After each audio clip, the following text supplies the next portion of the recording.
do it, man.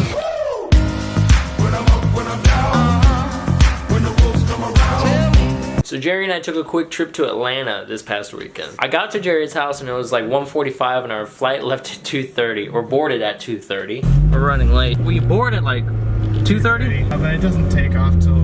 Like 3? Yeah, 3. And it's 2 right now. And we still have to park the car, go through security and everything. After we parked the car and we were like waiting around, it was about 2:10. We got 20 minutes. So we got inside, and it was about 2:25 at that time. We're in the line for security.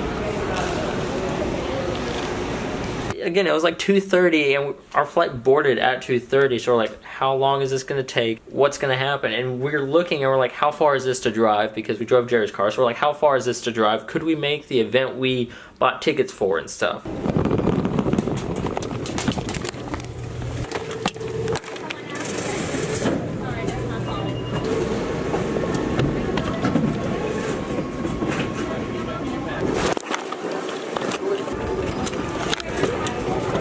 So we got through security and it was like 2:45, 2:50, and we're like running to the gate. And I've never ran in an airport before that I can remember. I've never been this close to losing my flight. It was so fun.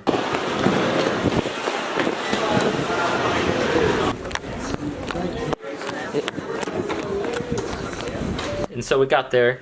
We got on the plane with like 10 minutes, 8 to 5 minutes. All right. Thank you. Oh man.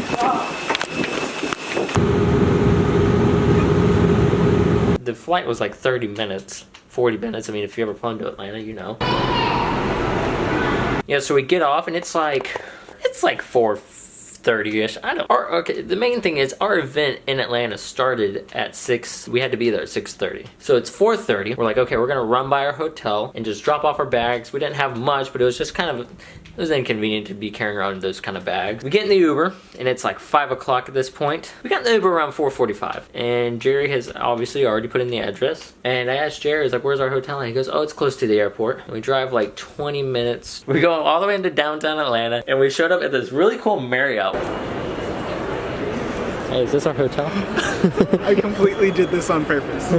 So yeah, we're in the wrong hotel, 20 something minutes in the wrong direction, north of the airport, and we still have to go north to our event, which is another 25 minutes away from the hotel. So we're like, we can't go back now. We have just under an hour and a half to go eat, go to the hotel, and to go to the event. And so, you know what, we're not gonna go back to the hotel. We went and grabbed something to eat, but first, we wanted to try to go all the way up to the top in the elevators. Right, Jere?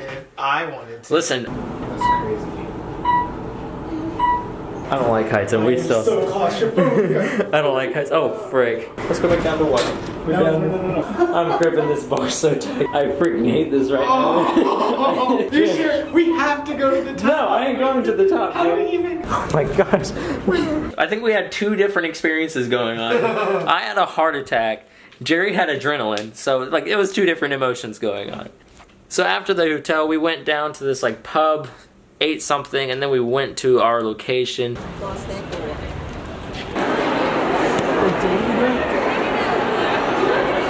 So yeah, we're in the location now. I have a backpack on. It's my camera bag. So it looks like I'm carrying on a camera. And Jerry's has this like gym bag, this duffel bag, something you would put a bomb in. You look like you're about to go drop your bag somewhere and run. Girls coming near me, man.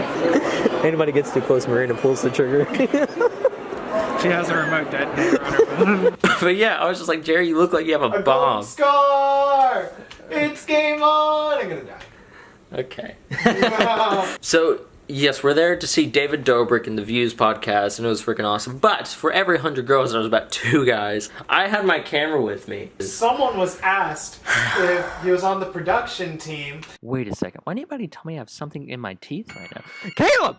Try to do a voiceover, man. Come on. And what does he say? So backstory, we're going up to our seats. We're going to go ahead and get in our seats. We have like 20 minutes till showtime. I'm walking through the door. We're showing our tickets. We're about to show our tickets. And I'm in front of Jerry. And she goes, again, I have my camera out. She goes, oh, are you production? And she said it in a tone that's like, I'm not going to check you. You can go on in. And I wish I would have said yes. I really do. It's honestly, I wish I would have lied and manipulated someone. Lying is a sin. Yeah, it is. I said no, I'm a fan. you especially know a lot about Jason and Trisha. You guys.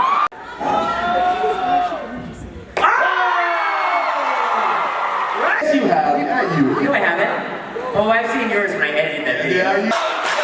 Mama won't copy David, don't break merch. No, she won't stick her sticky fingers in her purse. David now. One more time for Jason and David and Scotty! And don't forget Heath, Jesus, biggest round of applause. If you guys want your money back, it's too late, but I hope you had a fun time, and we'll see you guys later. So anyways, yeah, the show is over now. We have to head on back. I don't really think I recorded a lot. Rip. We were both pretty worn out. We went to the Olympic Park just to hang around. And, to be honest, that's where David Ditwork was staying, so we were just checking to see if we could see him. So it's the next morning. We wake up at like 6. Actually, hold on. So we get to our hotel. Jerry checks us in and everything. We go up to our room, and the room is a queen-size bed, and that is it. Not even a couch. Ah, I died again! And I look at Jerry, he goes, I booked 2 queen beds. And so we go back down. Jerry's like, we have the wrong room, something's messed up. And she's like, oh, those are only 2 rooms left. And it's almost like 11 o'clock at this point. And so I was like, Jerry, I'll just sleep on the floor in the chairs. So we got extra sheets, and that's what we did. I mean, so anyways, it's the next day. We wake up at like 6. This time we're not gonna be late to our flight as we thought. We get to the airport, everything goes fine, and we get to our gate like from what we thought was 30 minutes before. But we get there and there's like no place to sit, so we're like, you know what, there's the food court just 100 feet in the other direction. So we go to that food court, we hang out till about 8:30. We get back to the gate at like 8:30, and we're at the gate and there's no one left. I was like, okay, that's just odd, great timing. And we get up there and the American Airlines worker is like, oh, Mr. Hickman, where have you been? It was so salty. I was like, what do you mean? He goes, we've been calling your name for the past 30 minutes.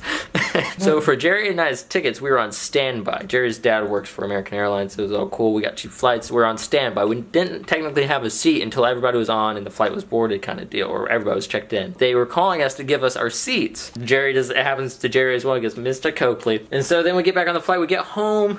And everything is fine after that. Nothing really happens, but it was just pretty cool because we got home at like 11. Actually, side note, we were on the airplane and we were on the ground for about an hour in Atlanta in the airplane because apparently, I don't know the whole story, but I think there was something wrong with the engine. I think I overheard them saying something was wrong with the engine.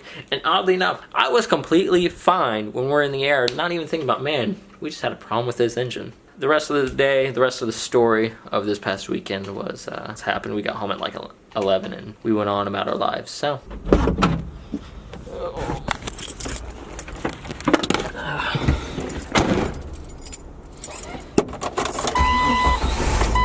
it hasn't even been a day since I came over to Jerry's yesterday. It's a weird experience. It's cool. It's weird. Yeah, that's it.